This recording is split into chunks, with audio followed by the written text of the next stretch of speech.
Before we get into today's episode of the GRC, a moment of silence is required. Firstly, because sadly, the Guardians versus Munster game that was supposed to be coming your way at the end of last week, you may notice it did not happen. Sadly, because the video file for the matchup corrupted and couldn't be read or be edited or viewed or anything. So sadly, we're going to have to skip our way right past that sucker and move on to the next game in the fixtures list. Apologies to Guardians fans out there. Literally, the game saves after each match, so I couldn't even go back and redo it if I wanted to. But that is a result. You see some try scorers there. Munster put up a bit of a fight. Ultimately, outplayed, out-muscled, and out-Guardians. Winners on the day, they take all the points, 5 in total. I think it's scored 5 tries, so that will help them on the table. We'll have a re-look at that at the end of today's episode as well. But sorry, Guardians fans, you do get the win, but not the matchup this week. Next time, though, certainly you'll be the top of the list. On to the action for today. We have the Crusaders up against the Flakers, so let's get to it.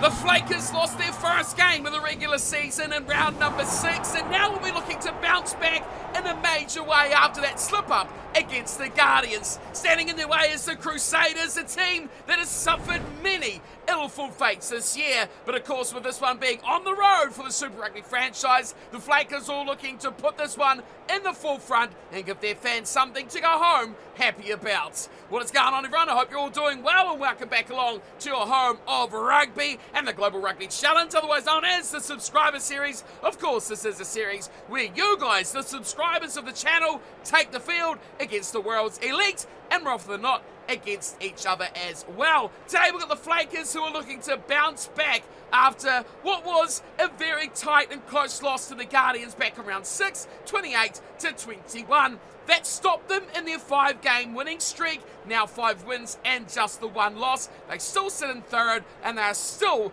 a very strong contender this season.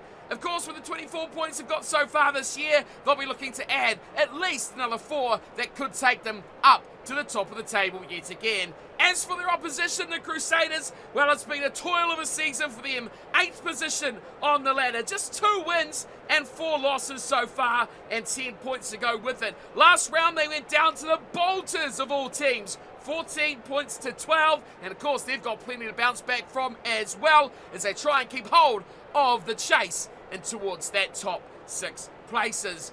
Taking a look at the lineups for tonight for these two sides, we'll start things off with the Flakers, who have undergone a number of changes, as we always seem to do. And of course, we will be looking to the number 8, Craig Anderson, captain of the team, for once again his selection options. Front row starting things off with Hugo Lambrex in the number 1, Stephen Samuel wearing 2, and Oscar Chakwara will complete the front row.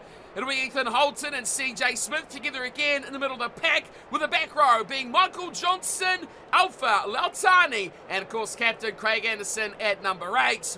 Milo Marcos starts at scrum half and partners up with Eddie Sanchez in the 19 combination, with a midfield looking very elusive of Pierre Valentine and Oscar Johansson. On the left wing, it's Valentino Josiah. He's been very, very highly productive this season, scoring tries at will, as has the right winger, Botti Mandir. To wrap things up, at fullback will be Damien Mackenzie at the back of this backline. Moving toward for the Crusaders, their team has, well, suffered a few injuries over the rounds as well, but there's still a good structure of the side to go about, with Tamati Williams, Cody Taylor and Fletcher Newell in their front row. Barrett and Whitelock continue on in the second row for the Super Rugby champions, and be Blackadder, Christie and Leo Willie to complete their pack. Willie Hines comes in at number 9, the former Englishman, starting a rare opportunity here for the Crusaders, and up again with him is Richie Moanga at fly half. Midfield of Havili and Goodhue, with Lester Whaganuku on the left side wing, Sever Reese on the right, and at back will be Macca Springer for the Crusaders. On the bench, plenty of players to make it a pact as well, with Bowles, Matthews, Barrett, Valentine, Darrenson, Barrett, Capone and Ankahan in the 16-23. For the Crusaders, McAllister, Moody, Jaeger, Strange, Gallagher, Callow, Enor and Burke to complete their full side. Right, it's a beautiful evening here tonight. There's no rain, it's dry, but it looks like it'll be a bit chilly as the sun is certainly gone and the lights are in full effect. Let's get down to the action. Kickoff is about to get underway. It's a beautiful evening for rugby, and you can tell that to all the Flakers fans out there ready for this one. Eddie Sanchez on halfway for, of course, the washed whitey yellow sort of colour of the Flakers, kicking off to, of course, the red and black of the Crusaders, and it is down for Ethan Blackadder for the first ruck. Packing down tonight as Richie Malanga gets the ball from Willie Hines, and he looks deep down into Flakers territory, and a bit of a tussle there between Matenzi and, of course, racing back and Botti Mandir. The ball kicked deep. Crusaders found it all. That's very close from Harvili to the sideline. Does extraordinarily well to stay in. Crusaders on the ball, winning a bit of that battle, the kicking game, and here's Lester Whaganuku running straight into the defence. And straight up to Damien Matenzi, who takes him down nicely, just short of the 10-metre line. Scott Barrett picks and goes. Loses a bit of momentum there as Leo Willie. Bit of a run here from the big number 8, just to the right of the breakdown. Willie Hines will pick their own side there. Not releasing. Red like a bug from the Flakers, and a turnover against Willie Hines. Well, he had plenty of room to the left. He looked up and he sniped to the right. And a massive penalty for the Flakers. Just minutes into the game, they've hardly touched it. Matenzi had one goal at the back. And aside from that, it's been all the Crusaders. And here is Sanchez with an early shot at goal from over 50 out. And he nails it. Well, Eddie Sanchez has done nothing but tackle with his team for 8 3/4 minutes. And now he's been called up to take an early shot at goal. And the Flakers lead it 3 points to 0. Brilliant stuff as well. Now a bit of possession on the side of the Flakers, and here is Sanchez. Kicks it deep down to Springer. He'll run it back with Hines. They look wide for Reese. Goes back inside Leo Willie, having a crack now as eventually it's Christie who takes it to ground. The Flakers looking for penalty number 2 there. Hines to Fletcher Newell. Numbers to the breakdown very quickly of the wide to the Flakers. Leo Willie playing a bit of scrum half, finding Scott Barrett, who's held up nicely from Ethan Holton. This is all the Crusaders early on here. 15 minutes in nearly, and we have seen very little ball on the side of the Flakers, and the Crusaders struggling to get out of their own half. There's another 1-2 hit there from Willie Hines, who can't quite break through. Christie, another weak tap way to left. No real momentum here. The Crusaders, no indication that they're going to do anything special. Sam Whitelock's held up in the tackle this time and driven back as good work from the Crusaders pack. Gets them a few metres forward. Hines takes a few steps for finding Reese, and back inside he goes now. Willie, another turnover. That's a massive play. And now the Flakers turn it into advantage. They rumble forward with Hugo Lambrex. We pick and go here from Marcos.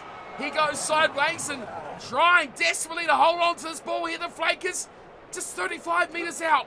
Samuel flicks it around the corner. Oh, very good run here from Johnson. Almost to the 22. Striking differences between these sides. Oh, big turnover from Goodyear. Interception of the pass. And the Crusaders are in trouble. He's got them out of a real sticky spot. Barrett hits up again. Crusaders swiftly going back to what they know. And there's not much creativity to it at the moment as Christie takes it into contact on the 10-metre line. Flakers very strong over the ball, very strong in the tackle as well, getting the turnover. Marcos into his right-hand side, and Lautani, very good run from the open side flanker. It's Marcos again looking to the right. Smith gets the ball away to Botti Mandir, who had no way down a very, very narrow channel to get anything out of that. And it will be a Crusaders line out on a very, very stalemate first half so far. One penalty in its opening almost half an hour. Oh, CJ Smith, what a turnover there. Finds Samuel back in the front. And then they rumble through Eddie Sanchez, who has been quite extraordinary so far to start us off. Here's Marcos. Little pick to the left side. No real room there to move. Instead, he leaves it for Anderson, the captain. What a ball back inside. And here it is from Johnson. Offloads perfectly. And a charging run from Chakwara. Now they're in the 22, the Flakers. Marcos to the right. Anderson turns back to the left. Charging straight up the guts. Great run there from Matinzi, who's up on the line. We pick there from Marcos and taken down swiftly from Christie. We pick around the corner there. Lamprex gets it offload away and charging over the line. The Flakers will score the first try. Oh, brilliant close corner combat from the fullback, Damien Matenzi, who has just carried defenders on his way. Second run in 3 phases from the fullback. And he certainly made his presence felt here. Great turn back in from the big loose head prop, Hugo Lamprex. And 2 defenders. One slipped, one dragged. As Matinzi gets over for the try. It's great to see the fullbacks getting up and into the line and up and into the action as well. It's rare, but it is great to just see in our game. Here is Sanchez. Second shot of goal from tonight. Obviously, early penalty, and the Flakers lead 10 points to 0. And off to a good old start here as well, despite it's been one man from the Crusaders who's had all the ball on his feet, and that is Willie Hines. It makes you wonder, has he really had the best options to be taken with his team in mind? As here come once more the side on the left side coming back in, the Flakers. They've looked very, very destructive on attack. Here is Josiah once more. Ethan holds it on his shoulder, who was always a very dangerous prospect in open play. Back it goes to Sanchez, and not a great kick. With less than a minute on the clock, you may wonder, should have Eddie Sanchez kept that one in the back of his pocket. 20 seconds remain, the line out 10 and 0, it's half time. And Cody Taylor's still wondering what he's going to have for dinner tonight. He does get the throw in eventually, and Sam Whitelock's the one to pull it in. Here is Willie Hines. Goes off to Christie. Wide ball now for Goodhue, who straightens up. The Flakers, they don't know what to do here. Botti Mandir does brilliantly to shut that down. He was 3-on-1 on defence. Richie Moanga hitting the line now. Not releasing. That for a while, and a penalty to the Flakers. Oh, they've been good at the breakdown. Extraordinarily, they've done an outstanding job at an area of the game that really hasn't been their strength at all. Sanchez kicks for touch, and it looks like, well, that is a bizarre one. It looks like it was saved, but he's put a foot in touch afterwards, so it's out. A penalty into touch should have gone still the line out, regardless of time on the clock. We are going to the break, and it's 10-0 the Flakers, and I'm just as confused as you are on that one, but we can see the Flakers have been shut out of this game possession-wise. It's been all the Crusaders have had the ball on their side, and yet they have nothing to show for it. That was a very quick half time because I was confused. Somehow, we come out of it. Second half, Crusaders still with nothing. There's Altani. Great run from the open side flanker. Support line's perfect. Valentine puts the little kick in, pinning down the Crusaders in their 22. Great kick of territory from Pierre Valentine. But you got to say, for the Flakers, after that first half, they hardly saw the ball, but were always in the right areas. They may have want to keep that one in hand as well. Here's Cody Taylor. Oh, it doesn't matter because he got it back to Flakers. Oh, great ball to Stephen Samuel. He takes on Reeks, and he can't get away. Oh, that was something top shelf from the Flakers. Cody Taylor gets another chance. He's still as slow as a wet snail, trying to find his way out of a flood. Does hit his man this time, and oh, Goodhue's hit the post! The ball squirts free, and it's picked up by the Flakers. Remarkable scenes here. Sanchez, little chip over the top, easily gathered at the back from Macca Springer. Boy, oh boy, we've seen it all now. Absolute scenes. He's got it 5 out from his own line. He'll tap it and he'll kick it. Of course, this being a free kick here, he can't go to touch directly and like a penalty. He'll be kicked back, bizarrely enough, by the Flakers, and Leo Willie will hammer it back. He gives a Whitelock. A bit of space here for the Crusaders. Oh, they've been really dominated the breakdown, have the Crusaders, but somehow some late pressure gets the ball back on this side. Here's Whitelock again. Look for Whanganuku, decided to go against it. It's the ball comes back to the left wing. Cody Taylor having a wee stab, and again, Flakers on that ball so much faster. Here's out to Tamati Williams, and once more, Jack Goodhue finds a bit of room through the middle. Good tackle there from Josiah, who's finding himself way out in the middle of nowhere all by himself. Here's Leo Willie in the more ball. And a turnover from Lautani. Here is Ethan Holton. Picked up nicely from Marcos. The Valentine breaks one tackle, just about gets away. Willie Hines stops him in his tracks, but they're in the 22 again. What do they do? Try for the try, or are they going to look for something more? Oh, great passing there from Ethan Holton.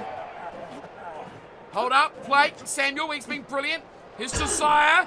Valentino Josiah, dangerous contender down that left wing. Jack Goodhue took him away. That's a great fat ball. And Hugo Lambrecht finds nicely to Ethan Holton. It's all here right now if they want to take it on. Short play, back round the corner. Smith, wide ball. Going to be a try to Eddie Sanchez. No! Shut down by Lester Whanganuku. Numbers are there, and the try will be scored. Oscar Johnson, no French defence, and the Flakers take another home. Oscar Johansson mixing up with Michael Johnson. Oh, the names. But it is the outside centre. Oscar Johansson. Eddie Sanchez couldn't have got any closer. Of course, the yellow sleeves of Oscar Johansson getting the job done perfectly there. And the Flakers extend their lead out to 15 points to 0. A game that has seen the Crusaders fully in control. And nothing for their work. 15 points to Zippo. Here's a kick from Sanchez. There's no errors there. He's got it over. 17 points up. Crusaders got a long way to go now in this last 19 minutes. Remarkably to say they've not scored yet. They should have at least a couple of tries. My word, it has been very difficult to watch from a Crusaders perspective. As here is another very strong run from CJ Smith. Cody Taylor on the ball, but referee lets that one go on. Here is Josiah, close to the touchline, twinkle toes. At its very best there from Valentino Josiah. Here's Lautani again, going short back into the middle of the park. Just floating around halfway now, Marcos. No way through there. Anderson quickly there to support his number 9, Ethan Holton. Much the same as they lose a couple more metres. Lautani. No luck for him either. As they suck this defence in. Now a bit of whip on it. CJ Smith dominated. Big hit coming in. Once more from Taylor. Here's Marcos offloading nicely. Dummying through, and this time it's Johnson. Loses the ball. Excellent work from Blackadder. And now it's Sam Whitelock. Here comes the first try. Reward finally for the Crusaders. And it's Severies. Well, that has been coming for over an hour. But they just haven't found the touch to put it away. Good turnover here on the Johnson run. Yeah, there it was, Ethan Blackadder. Great little ball, just popping it off nicely to Sam Whitelock. And you've got to know where a man like Severies is, because he's got the ability, always got the ability, to finish off any half chance you can get. Crusaders back in the fight. They still need to score again if they at least want a bonus point. Twice more if they want to potentially win this game. Here is Malanga. Oh, he's hit the uprights. Oh, wow. Didn't expect that. A prolific kicker like Richie Malanga. Way off the mark. Well, back to halfway for Eddie Sanchez, who's really feeling quite good about himself now. He's 3 out of 3. As Willie Hines takes the kick off down, and through the backs it goes to Tom Christie. With a strong run straight out the middle of the park. Newell goes wide, and Harvey looks out for Goodhue. Back in field they go, Leo Willie. Back to Newell. Offloading game is strong. As Ethan Blackadder takes a tackle up. It's Taylor playing scrum half. They look to the right-hand side before switching to the left. Moanga. Nice ball back to Cody Taylor. The names are starting to change, and the Crusaders' fortunes changing with it as well. Less ball for Willie Hines. More for Runhouse. Speaking of him, he does get that ball off to Christie. Doesn't find much luck though. Here's to Mighty Williams. Pretty much dumped right back on the last ruck. Willie Hines. This time he's passing, not running. That's always a positive. Wide, and a bit of width getting out to Harvey. Here's Severies again. Now he's got room, but he's got to defend in a big. Oh! Does it with ease! He gets it back to Harvey. Covered a fence, takes him down. just in the nick of time. Speaking of nicks of time, we're almost out of it as an 80th minute ticks over. Well, the Flakers going to win it, and they've stolen it as well. It's gone back to Marcos, and he drills this long into touch. Flakers win it. They win by 10, and there's no reward for a dominant Crusaders side. Well, they made all the plays, the Crusaders. Well, the defence of the Flakers was right up there with the best. Scott Barrett asking questions already. But not enough ball in that first 40 for players we see on screen there, the Richie Molangas especially. And that is not going to serve them well at all. 17 points to 5. It's actually, no, it's a 12-point victory. I forgot Moanga missed a kick. The try from Reese, unconverted. Johansson and Matinzi, the tries for the Flakers, and Sanchez, 2 conversions and a very early penalty goal. And the Flakers had hardly touched the ball at all. And they had 3 points on the board just like that. Taking a look at the stats, well, not much change from half-time. Maybe 3% more possession to the Flakers from what it was at the half-time break. But overall, this is a game the Crusaders dominated and got very to no reward whatsoever. The Flakers did a lot of defence. You can see over 20 more tackles almost. And that is a big, big difference between the two teams at that full-time whistle. Well, that is maybe not the 5-point lead or 5-point take they would like from that game. But certainly 4 points against a dangerous Crusaders side who dominated that match will certainly be up there with at least a pass mark for the Flakers. Taking a look at the table now, we can see that, well, they got the job done, and with it, like we said at the start, they go back to the top of the table. Coming back to after the Guardians game as well. They did win their matchup against Munster. Again, sadly, corrupt data on the saved video file didn't allow me to get that game to you guys, sadly, which I apologise for, but with it, that is still 25 points for the Guardians. They took 5, the bonus point as well for scoring 4 tries or more, so that set them up to 3rd. The Flakers have jumped up above them as well after their win today. So moving on through from that, we can see the Toa still have their game to play, as do the All Flakes, and the Dragons, of course, desperate for a win, down in 6th position. The Crusaders, well, 2-5 now, and a long way back to even look towards those top 6. With the danger that is the Dragons right there looking for more. Okay, so taking a look forward here to what's left of round number 7, and of course looking into round number 8, as we switch over to the fixtures list, we can see that it is next up the Dragons that we speak of. They're going up against Toulouse. This is going to be quite an exciting matchup as well, because as we know, Toulouse are one of the best performing AI teams. Can they finally break that drought that the AI teams are having against subscriber sides? Furthermore, we've got the Bolters and the All Flakes. We've got Saracens and Toa to wrap up round 7. Moving into round 8, yes, the Guardians are back. They're playing the Crusaders, and hopefully we'll be able to bring you that game as well. Moving through from that, we've got the All Flakes versus Flakers. Finally back to the big subscriber clashes. Dragons v Saracens and Toa v Bolters. That's a big round of games come on your way there as well. So once again, apologies Guardians fans and players for missing that last game. Try as I may, spend half a day trying to fix that corrupted file to no avail. So sadly, we move on, we push on, and we'll be seeing much more for you guys in the future matches as well. And well done, Flakers, getting a win, 12 points over the Crusaders. I'll see you all next time for Toulouse versus the Dragons. Until then, thanks for watching as always, and take care.